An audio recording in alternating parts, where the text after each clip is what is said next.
This is my first diesel project tractor. It's a Zetter 7711, and today we're going to be putting on a tachometer for this thing that's supposed to be a universal diesel tachometer, and it'll go on pretty much any diesel engine with an alternator. I guess technically any engine with an alternator.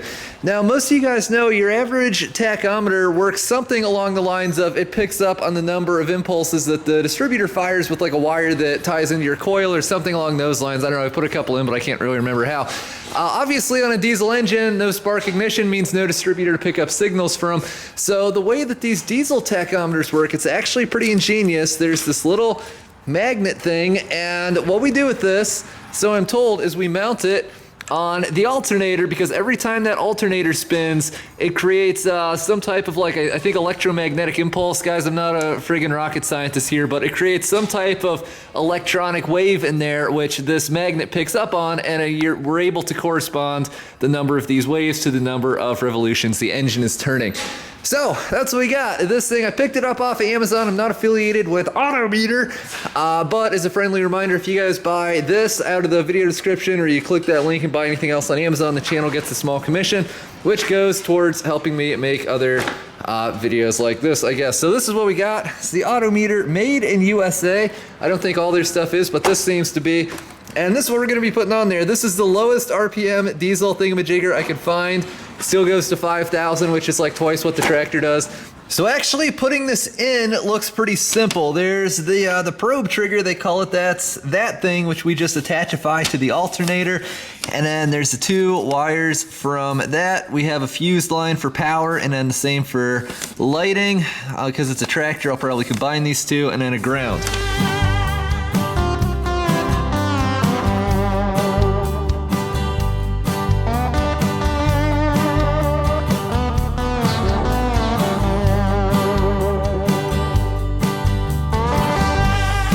So I've got this wired in. I think we're ready for a test run. It was extremely easy to wire. Just hot wire, ground wire. The way I'm doing it, really, it's two hot wires. But since they're all one circuit with this, because there's not like dimmable interior lighting or whatever, I just ran them all together, and then we just connect that to the two wires which come down here to this magnet. Now they do give you a gigantic hose clamp.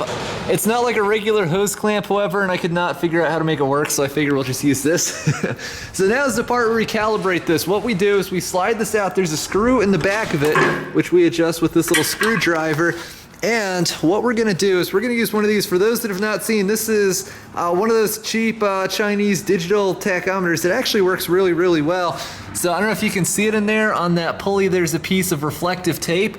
That's what powers this. So what we're going to do when the tractor's running is just reach in here between the radiator and the air cleaner, and it'll count how many times that thing's going by, and it'll tell us.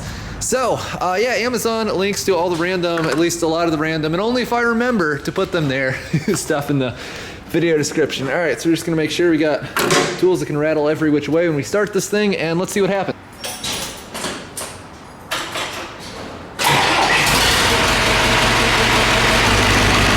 Figure out how fast idle is.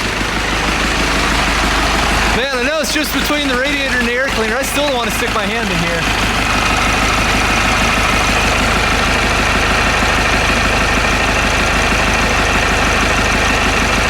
About 750 or so.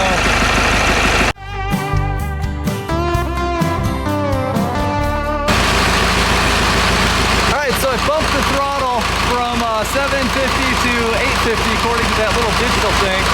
So now, we'll see.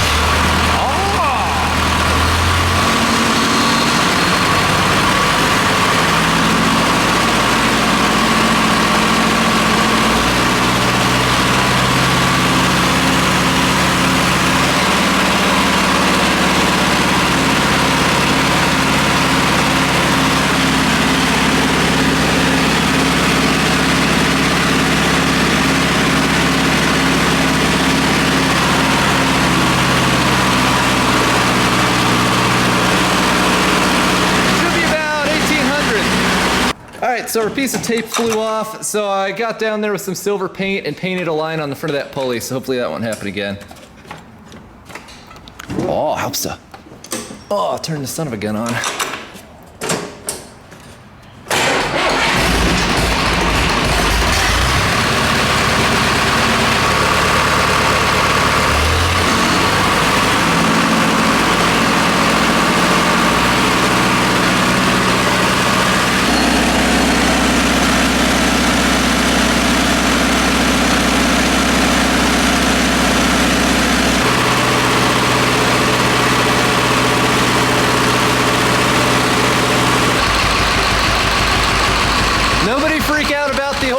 pressure.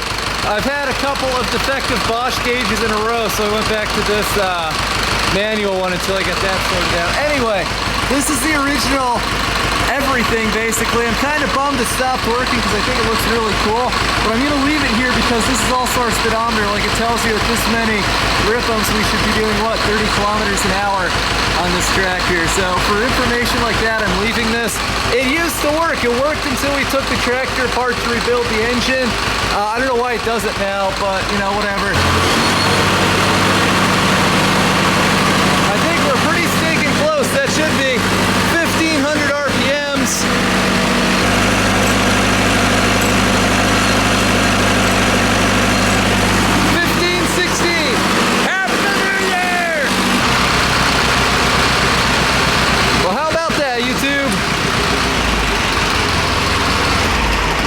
I gotta replace the spring in this foot throttle.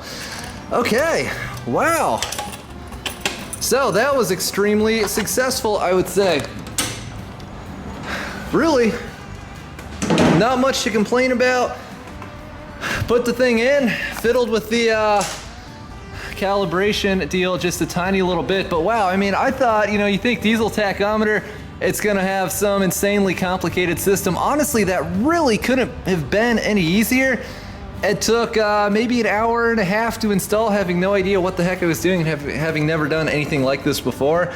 And yeah, so what do I think?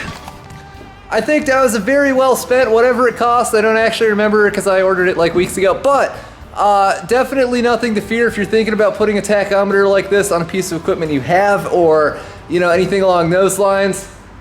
Really just couldn't have been much easier. You just clamp the thing on the alternator, run like 2 wires or 3 depending on how far you want to take this, and it's done. So we have a functional tachometer now. Thanks for watching, everybody. Don't forget to rate, comment, and subscribe for more. I'll see you next time.